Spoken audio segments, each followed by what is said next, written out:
there are 11. The list of possible paramours for one Tiger Woods. One partridge shy of a holiday classic. But it's a familiar classic tale, isn't it? Well, not all stars are allegedly carrying on so many affairs simultaneously. In Tiger's case, with everyone reportedly from cocktail waitresses to porn stars, many are just as brazen.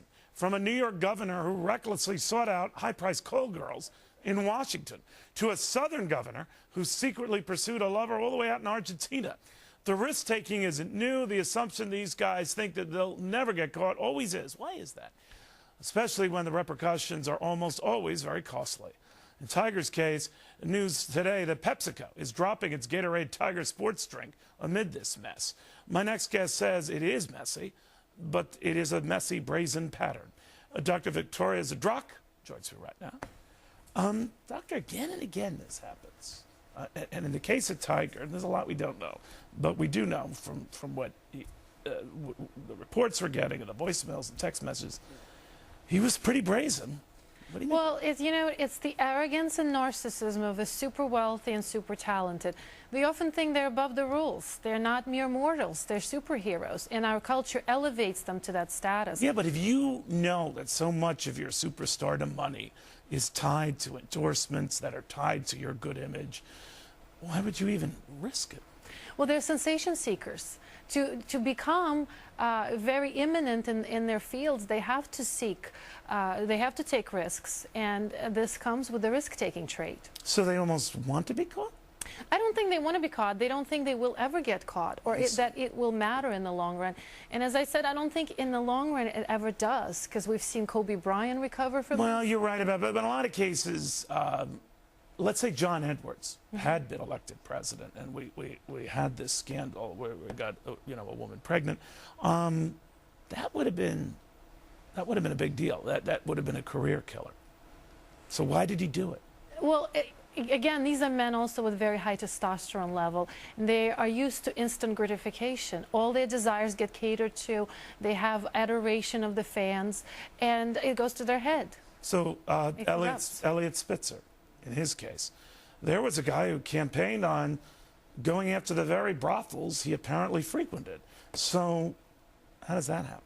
Because the rules don't apply to him. He is above the rules. I mean, this is almost like a regal status. They think they can do things that others can't. But they're not that stupid, are they? The power goes to their head, and narcissism, instant gratification, and that's what happens. It literally blinds you to the facts that are in front of you. Now, what do you make of the case of Mark Sanford in South Carolina, the governor there, who had this relationship with a woman in Argentina? I think that's a very different case. Why? From the ones you mentioned, because we've seen with Spitzer or with all these athletes like Kobe Bryant and so forth, we've seen a sort of a series of instant hookups, kind of impulse control problems. So this was a singular incident? I think this was a singular incident. We've seen them, they were friends for a long time, many years, and he referred to it as a soulmate type situation, and he sounded a lot more sincere than most of these cases. One of the things that intrigued me about this story, Doctor, was this notion that they almost wanted tempt fate. And one of the issues I raised at the outset is, do they want to get caught? Gary Hart comes to mind. And remember when he said, well, you can follow me around. You can look at my garbage. Well, they did, and lo and behold. Yes, they did. So why did they do that? I think it's literally arrogance. It's like, try me. I can get away with this. And there is a certain degree of thrill that comes with it. But you would know that your president, in this case, he was the front runner for the Democratic nomination. I mean, he knew that even the risk or the sniff of being caught, he's done. Yes, yet they tempt their fate because they think they can get away with it again and again. And it's all the more if you're, let's say, already president. So in Bill Clinton's case, what was it? Same thing, arrogance. Are there any non-arrogant, humble philanderers out there? Well, people ask me all the time, you're a psychologist, tell me, what do I do to make sure my husband doesn't cheat? And I say, well, you have to marry someone who has low testosterone level, which usually is little ambition, and who has few options. So ambition and testosterone are... Yes, there's a lot of research that shows that testosterone is directly correlated with industriousness, ambition, risk-taking. Really? So a lot of times we see the people who do well, who end up being very wealthy, who end up being in prominent positions, the ones who have high testosterone level. But you can be ambitious and you can be a preacher, right? I was thinking of Jimmy Swaggart. Yes, yes. Now, there was a very ambitious guy, but he was a man of the cloth.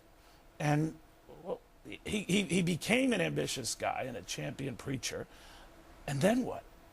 And then again, that high testosterone will always tempt males. Now, how do you know he has high testosterone? Well, again, ambition, we don't know that, but what I'm Wouldn't saying... that be a killer, doctor, if they did a test? Turns out a lot of these guys have low testosterone. Well, what they found is, for instance, that the stockbrokers that do really well, they're usually the ones who have high testosterone levels. Really? So there is a direct correlation with that gusto, with the ambition, with the drive, and also with cheating. So unfortunately, if you want your husband not to cheat, pick the one who is sort of unambitious and who is humble in many ways and who's poor. I don't mind. So you're assuming that ambitious or upwardly mobile people are just a little low more testosterone wusses. I don't buy it.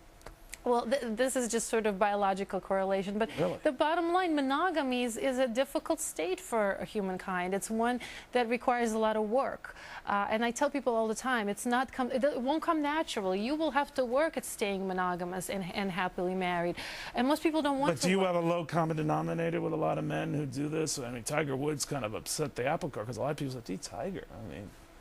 Yeah, I mean, obviously, athletes are the ones who are used to quick, instant gratification and who are used to scoring. So, of course, they translate this, you know, in the playing field. They play on that scoring in more ways than one, don't they? All right, doctor, thank you very, very much. It's very interesting stuff, Dr. Zdrok.